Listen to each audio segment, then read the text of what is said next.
correção, então, dos exercícios que estavam lá na aula passada. Então, lembrando aqui, correção agora dos exercícios da aula passada, que está lá no plural. Então, quem não conseguiu aí pegar esses exercícios aí da aula passada, está lá na plataforma, é só vocês baixarem lá pela plataforma, tá bom? De qualquer forma, depois eu passo o link para vocês aí, o link não, eu passo o PDF para vocês também no WhatsApp, para quem não conseguiu aí, tá bom? Bom dia, Breno, deixa eu só compartilhar, então, aqui, agora, o exercício para que a gente possa fazer a correção, um instantinho só.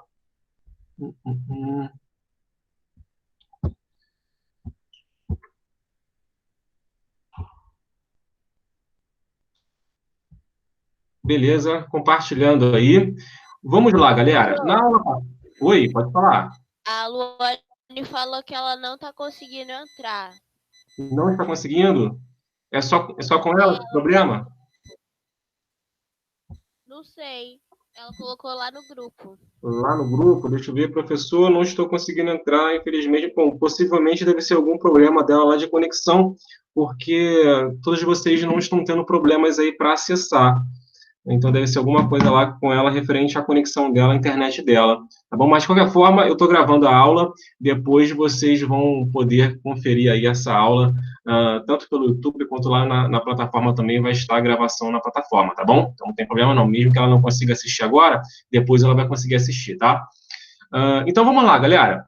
Nós vimos aí na última aula um pouco sobre o processo de regionalização, né? Eu falei para vocês o que era regionalizar, quais eram as características da regionalização. Falamos, inclusive, sobre a divisão, né? Sobre a regionalização proposta lá pelo IBGE, que é a divisão político-administrativa, que vai dividir o Brasil aí em 5 unidades da federação, né? Em 5 partes, né? Em 5 regiões. Então, nós temos a região Norte, Nordeste, Sul, Sudeste e Centro-Oeste. É uma forma de dividir o território com características semelhantes ou com características diferentes, né? Então, vão ser métodos utilizados para poder dividir o território para que se torne possível identificar diferentes características desse território, para que se possa aí ter uma melhor visão desse território, porque, como eu falei para vocês, seria muito difícil a gente pegar o Brasil como um todo e compreender todo esse Brasil, né? Já visto que o Brasil tem aí uma dimensão territorial muito grande, 8.515.000 quilômetros quadrados. Então, seria muito difícil compreender todo esse Brasil e as suas diferentes características pegando um todo. Mas, a partir do momento que a gente divide o Brasil, fica mais fácil que a gente consiga compreender as características, as semelhanças de cada estado e, assim, consiga fazer ali essa divisão por regiões, né? Por exemplo, quando a gente pega a região Nordeste, a gente tem características culturais muito parecidas, características de população, povoamento muito parecidas, características climáticas e de biomas também muito parecidas. Então, isso torna possível que a gente consiga ali caracterizar aquela região, aquele pedaço ali do território brasileiro, que a gente consiga compreender de melhor forma, e assim a gente consiga entender o Brasil como um todo, à medida que a gente divide esse território brasileiro. Beleza? Então, temos aqui, ó, na questão número 1, o que é regionalizar. Então, já falei para vocês, ó, regionalizar significa dividir ou delimitar determinada área da superfície terrestre de acordo com características semelhantes ou diferentes. No caso aqui do Brasil, a gente pega esse nosso território brasileiro, a gente vai dividir, delimitar essa nossa área do território brasileiro de acordo com características, sejam elas semelhantes ou sejam elas diferentes. Vocês vão ver hoje, na aula de hoje, que existem outros tipos de divisão desse território. São tipos aí menos usuais que vocês não vão ver comumente nos livros de geografia. Mas essas divisões elas vão pegar outras características aqui do Brasil que são semelhantes ou também diferentes para que se compreenda diferentes recortes do nosso território brasileiro. Então, isso aí, essa característica então, de regionalizar significa isso, dividir ou delimitar determinada área, né, determinado recorte desse território, para que se possa compreender melhor esse território, tá bom? Questão número 2. Quais critérios que o IBGE utiliza para regionalizar? Nós falamos sobre isso na aula passada, né? O IBGE vai utilizar critérios como estrutura da população, forma de ocupação do solo, estrutura da hierarquia urbana, né? O consumo, nível cultural, o estágio de desenvolvimento aí das áreas. Então, são diversas características, diversos critérios que o IBGE vai adotar para poder regionalizar uma determinada área, ok? Então, vão ser utilizados aí diversos critérios e esses critérios eles vão mudar de acordo com o tipo de divisão que se queira fazer num território, tá bom? Questão número 3, qual a importância da divisão do território em regiões? Então, aqui, ó, bem sucinto, bem pequenininha aqui a resposta, para facilitar o conhecimento do Brasil em sua totalidade, ou para facilitar o conhecimento do território ali em sua totalidade, né, de qualquer território em sua totalidade. Então, é uma forma aí para que consigamos compreender um território muito grande, né, de uma forma melhor. Então, essa aí é a característica, a importância da divisão do território em regiões. Questão 4, bem facinha também aqui, ó. Quais as regiões destacadas na divisão político-administrativa do IBGE? Essa é muito fácil, essa divisão que vai pegar aí regiões Norte, Nordeste, Centro-Oeste, Sudeste e Sul. Então, temos aí essas 5 regiões do Brasil, que é a divisão político-administrativa do Brasil. Lembrando que nessa divisão político-administrativa do IBGE, ele vai sempre considerar, ele vai sempre utilizar os limites territoriais dos estados. Então, a gente não vai ver nessa divisão político-administrativa, nesse tipo de regionalização, a gente não vai ver nenhum estado cortado ao meio, né? Nós vamos ver aí as regiões sempre respeitando os limites territoriais dos estados. Beleza? Próxima questão, número 5. Analise o mapa da página 383 e responda o seguinte questionamento. O estado que você escolheu para o trabalho do segundo bimestre fica em qual região? Bom, isso aí é uma resposta pessoal de vocês, né? Vocês, cada um que escolheu os estados, precisarão ver em qual região que o estado que vocês escolheram para o trabalho do segundo bimestre está inserido, né? Ah, professor, eu escolhi o estado do Pará. O Pará, então, está inserido ali na região norte do Brasil. Então, a resposta aqui, estado do Pará, região norte do Brasil. Então, vocês farão aí essa resposta de acordo com o estado que vocês escolheram, tá bom? A alternativa B, o Rio de Janeiro está situado em qual região? Quais são os demais estados que estão na mesma região do estado do Rio de Janeiro? Então, é fácil, né? O Rio de Janeiro está situado na região sudeste, né? E fazem parte da região sudeste, junto com o Rio de Janeiro, São Paulo, Espírito Santo e Minas Gerais. São os estados que compõem a região sudeste, junto com o Rio de Janeiro, né? O estado ao qual nós estamos situados. E C, qual região apresenta a maior quantidade de estados? A região que apresenta a maior quantidade de estados, analisando ali esse mapinha da página 383, vocês verão que a região Nordeste, né, apresenta a maior quantidade de estados do Brasil, contando com 9 estados. Beleza, galera? Então, essas são as respostas desse nosso questionário da aula passada, desculpa. Depois, para quem não conseguiu copiar, eu mando para vocês esse questionário já respondido para que vocês possam fazer a correção em casa, caso alguém não tenha conseguido responder. Tá ok? A tempo aí. A Luane conseguiu entrar.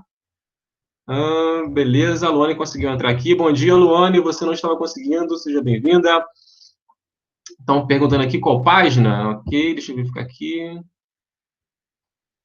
Que página? Então, o Lucas perguntando que página, nós vamos iniciar agora a página 384, ok? 384 nós vamos fazer agora, vamos ler um pouquinho dessa página aí, da 384, 385 e 386, nós vamos ver agora em aula. E depois nós vamos fazer os exercícios da página 386 e 387, são apenas 3 exercícios que vocês farão, tá bom? Então, se não der tempo de fazer hoje, se a gente ficar muito adiantado na hora, a gente deixa para amanhã eu corrijo com vocês, beleza? Então, vamos lá, deixa eu compartilhar com vocês aqui agora a página da apostila de vocês, um instantinho só.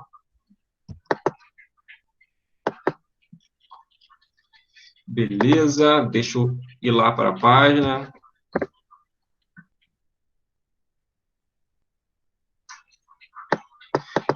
Todos conseguem ver aí a apostila? Sim.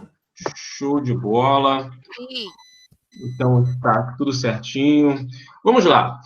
Falamos então, nós vimos então um pouco na aula passada, respondemos agora o questionário, falando um pouco sobre o que é a regionalização, falamos um pouco sobre a divisão político-administrativa do IBGE, e agora nós vamos falar um pouco sobre um outro tipo de divisão, que é a divisão dos complexos regionais. Temos essa divisão dos complexos regionais e temos uma outra divisão, que é a divisão dos 4 Brasis, proposta ali por Milton Santos, né? Esse carinha aqui, ó, Pedro Pinchas Geiger, ele foi um importante geógrafo, né, que ele fez ali uma regionalização do Brasil, dividindo o Brasil com alguns outros critérios diferentes daqueles critérios que o IBGE utiliza. Ele considerou, por exemplo, a questão econômica, né, aqui as 3 regiões geoeconômicas, ele considerou aí a questão do desenvolvimento dessas áreas, questões ali históricas e culturais, para que ele pudesse regionalizar essas áreas. Então, ele refletiu sobre essa realidade do país para compreender esses contrastes que existiam entre essas diferentes regiões, de acordo com o desenvolvimento econômico ali dessas regiões, certo? Então, ele analisou esses critérios e ele vai dividir as regiões brasileiras de acordo com esses critérios. Então, temos aí a divisão do Brasil em apenas 3 regiões, que nós veremos agora, né, que é a região amazônica, a região centro-sul e a região nordeste, né, que cada uma dessas regiões vão ter diferentes características histórico-culturais e também econômicas para que ele pudesse dividir essas regiões. Como eu disse para vocês, essa região aqui de complexos regionais, ela não vai ser assim tão importante, tão cobrada, não vai ser usualmente tão vista por vocês aí nos livros, enfim, em revistas, jornais, porque é uma proposta que não é utilizada, não é padronizada, por exemplo, para verificar questões, por exemplo, de desenvolvimento, tudo mais, hoje em dia, né? Hoje em dia se utiliza mais a do IBGE, que é a que dividiu o Brasil em 5 regiões que vocês viram acima. Mas essa divisão é importante para a gente compreender algumas características aí histórico-culturais e também econômicas dessas regiões do Brasil, que vai ser proposta lá por Pedro Pinchas, né? Ele foi um importante geógrafo, como disse para vocês. Então, nessa regionalização, ó, busca retratar disparidades socioeconômicas das diferentes regiões do território brasileiro, né? Então, nessa divisão, percebe-se que essa área aqui, ó, Centro-Sul, ela vai ser uma área que tem um maior desenvolvimento socioeconômico, ou seja, né, essa região aqui vai ser uma região, essa aqui em Lilás, que as pessoas vão ter uma melhor qualidade de vida, uma renda maior, né, vai ser um PIB per capita, vai ser um PIB per capita maior, né? Então, grande parte da riqueza do Brasil está sendo gerada, está sendo produzida nessa área. Então, ele busca dividir, levando em consideração justamente essas disparidades socioeconômicas, esses complexos regionais. E aqui, ó, como vocês podem ver, na divisão do IBGE, ele vai sempre considerar o limite dos estados, mas aqui nesse tipo de divisão, que é a dos complexos regionais, olha aqui, ó, o estado de Minas Gerais está sendo cortado ao meio. Aqui leva em consideração também que essa região norte aqui de Minas Gerais, essa região ela tem uma característica bem semelhante à do Nordeste, porque nessa região nós temos aqui um bioma característico do bioma semiárido, né? de característica ali de caatinga, uma vegetação mais seca, um clima mais seco. Então, leva-se em consideração também essa característica, é uma região aqui menos desenvolvida, então temos aí essa característica desse tipo de divisão do Brasil, que não vai respeitar o limite dos estados, corta os estados ao meio, aqui Minas Gerais sendo cortado ao meio, olha aqui Mato Grosso sendo cortado ao meio, uma parte de Tocantins, olha o Maranhão aqui, ó, também cortado ao meio, o estado do Maranhão pega toda essa área sendo cortada ao meio, então leva-se muito em consideração também aspectos naturais, porque aqui nessa área nós temos uma área aqui de caatinga, né, uma área de semiárido, e aqui nós temos já uma área no Maranhão, característico da floresta amazônica, uma floresta úmida, então isso também vai ser levado em consideração nesse tipo de complexo regional, nesse tipo de caracterização ali dessa divisão regional, ok? Então, essa divisão aqui proposta por Pedro Pinchas, região Nordeste, pegando aqui, ó, os estados, né, comumente aqui que são retratados na divisão político-administrativa do Nordeste, mas temos aqui um pedacinho de Minas Gerais, como vocês podem ver. Temos aqui a região amazônica, né, a Amazônia aqui, ó, que vai pegar outros estados também, inclusive pega aqui uma parte do Mato Grosso, que faz parte do Centro-Oeste, como vocês podem ver. Então, temos aí esse tipo de divisão que é a proposta ali por Pedro Pinchas. Como eu disse para vocês, não vai ser assim tão usual, não vai ser tão utilizado, vocês não verão esse tipo aí de regionalização nos livros de geografia de vocês verão muito mais a divisão do IBGE, que é a político-administrativa, dividindo o Brasil em 5 regiões. Então, essa aqui é só para que vocês compreendam o seguinte, que pode se regionalizar de outras formas do território brasileiro, não apenas como o IBGE regionaliza. Diversos critérios podem ser adotados para que se regionalize um território. Então, não apenas alguns critérios ou apenas um critério, não. Diversos critérios podem ser adotados para se dividir um território. Tá ok? Então, sigamos aqui para a próxima página. Então, temos aqui a informação, né, mostrando justamente ali, ó, a paisagem da porção norte de Minas Gerais, vegetação tipicamente relacionada ao sertão nordestino. Aqui, ó, a presença de cactos que está relacionado à caatinga. O cacto que é uma espécie vegetal muito característico da caatinga e que existe, sim, esse tipo de vegetação na região sudeste. Né? A região sudeste ali, de acordo com a divisão político-administrativa ali, no estado de Minas Gerais. Né? E nesse caso aqui da divisão de Pedro Pinchas, essa areazinha de Minas Gerais vai estar retratada na região Nordeste. Né? Então, temos aqui uma espécie de uma divisão do território de Minas Gerais, considerando essa característica natural, a característica da vegetação, né? Que vai ser muito utilizado ali por Pedro Pinchas. Ele vai levar em consideração essa divisão de acordo ali com as características naturais. E, como eu disse, ó, aqui o Maranhão, o estado do Maranhão, né, a porção oeste apresenta características da região norte, né, como a floresta amazônica, e já a porção leste apresenta aspectos naturais e socioeconômicos ligados à região nordeste, aquela área de clima mais seco. Aqui, ó, essa característica aqui, ó, uma parte do Maranhão vai ter essa vegetação aqui, característico aqui do semiárido, e uma outra parte do Maranhão vai ter essa vegetação característica aqui da floresta amazônica. Então, olha a disparidade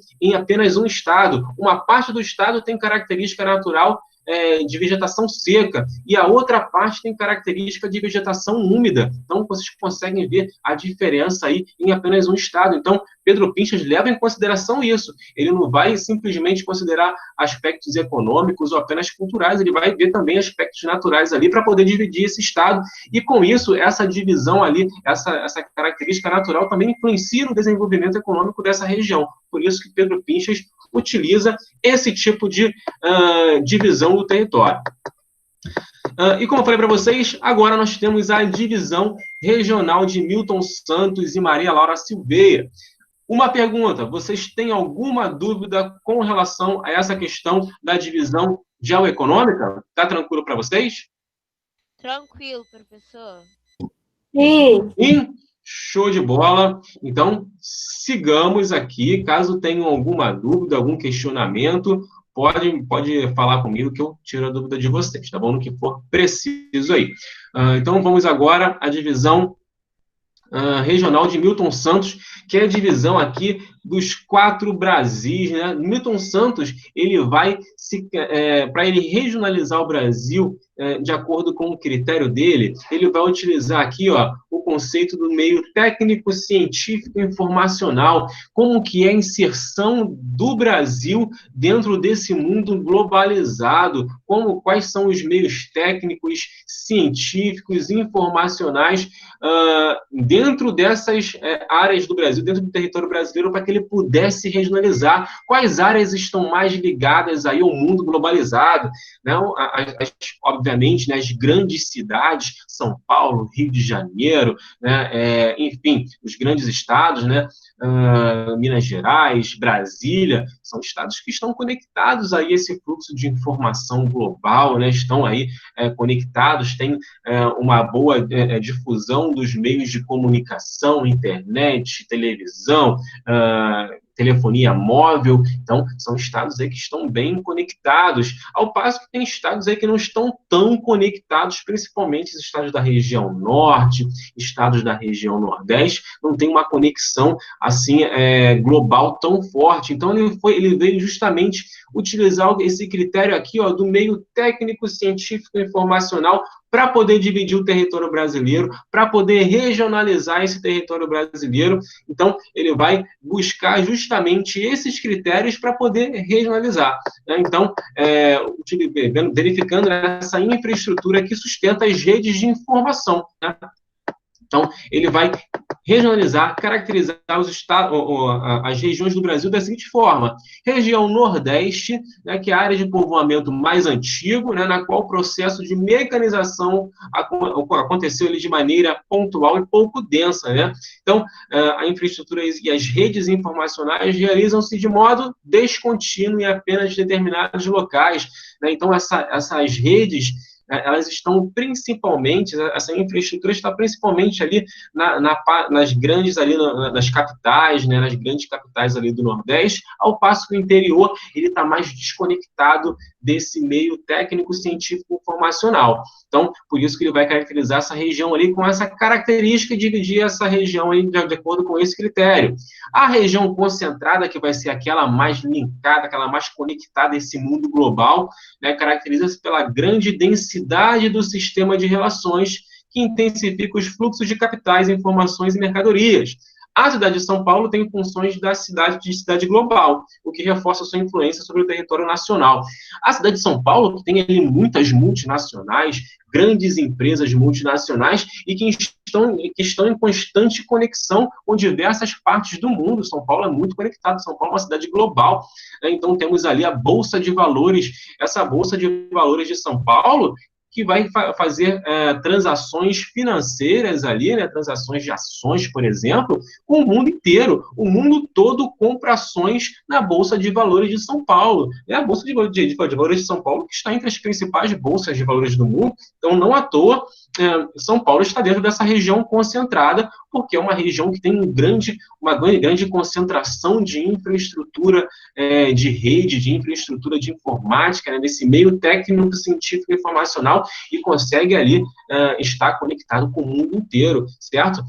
E o Rio de Janeiro também, né? Então, enfim, o estado do Rio de Janeiro também, que é uma cidade com grandes multinacionais, com grandes empresas também, né? Temos exemplo aí, temos como exemplo a companhia Vale, que tem sede no estado do Rio de Janeiro, a Petrobras, que tem sede no estado do Rio de Janeiro, que são companhias globais, que são companhias que vão atuar no mundo inteiro. Então, o Rio de Janeiro também bem dentro dessa área concentrada, dentro dessa área ali de grande fluxo de informações, né? Quando a gente fala de globalização, vocês vão ver isso mais para frente, né? A gente, hoje em dia, consegue estar transmitindo uma aula, eu aqui na minha casa, vocês na casa de vocês, em tempo real, e a gente consegue ali estar tendo uma conexão, né? A gente pega o telefone, o WhatsApp, se a gente quiser falar com uma pessoa na Alemanha, com uma outra pessoa na China, com uma outra pessoa na Índia, a gente consegue isso instantaneamente. Então, esse meio técnico, científico, informacional,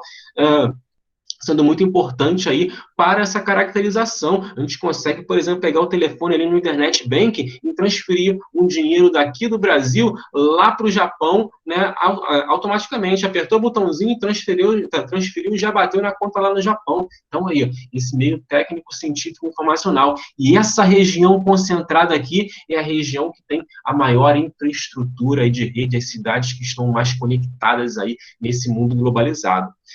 Temos aqui a região centro-oeste, caracterizada, considerada uma área de ocupação periférica associada à agropecuária e à modernização, subordinada aos interesses da região concentrada.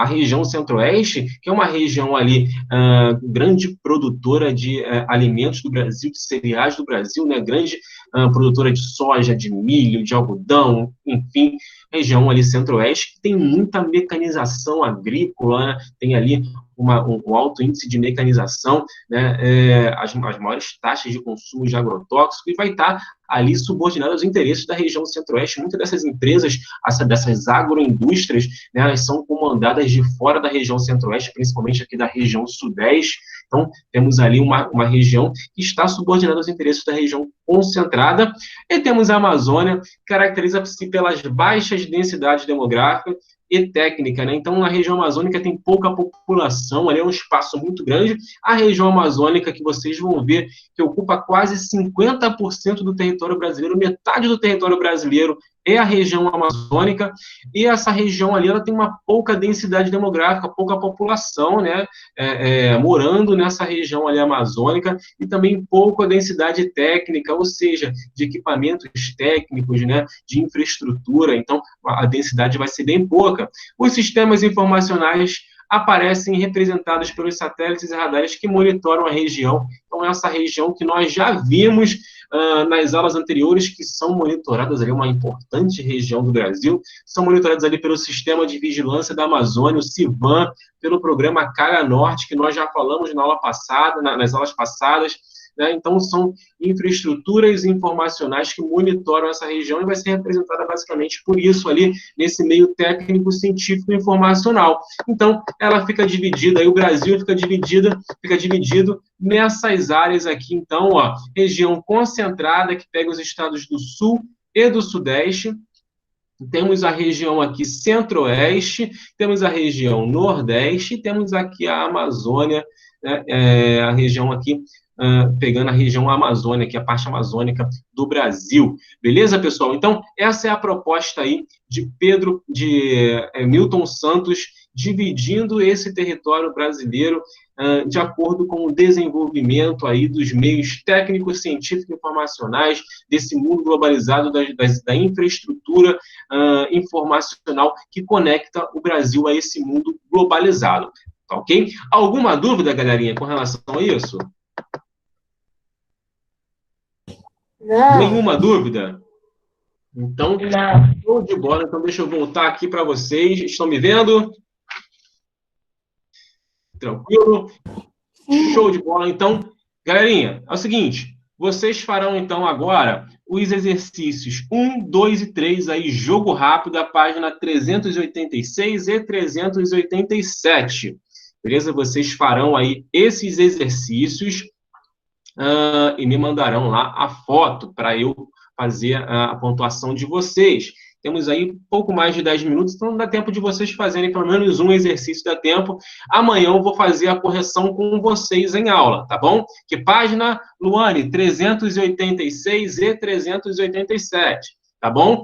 Peço para que vocês façam, coloquem o nome de vocês lá no grupo para a chamada, para eu poder pontuar. Se é para mandar no privado, é para colocar no grupo. Oi? As fotos é para mandar para o privado, é para colocar no grupo? Pode mandar no grupo, para mim, tá bom? Podem mandar no grupo, assim que vocês fizerem, já vão mandando lá, que vocês forem fazendo, já podem ir mandando para mim as fotos, para eu já pontuando aqui a participação de vocês, e coloca o nomezinho de vocês na chamada, é importante, tá bom? Então, é isso, galera. Vamos lá para o WhatsApp agora. Façam aí os exercícios. Qualquer dúvida, me chamem lá que eu vou ajudando vocês na resolução desse exercício. Tá bom, galerinha? Então, é isso aí. Até daqui a pouquinho. Vocês terão aí mais um tempinho para poder fazer esses exercícios. Valeu! Tchau! Tchau, tchau!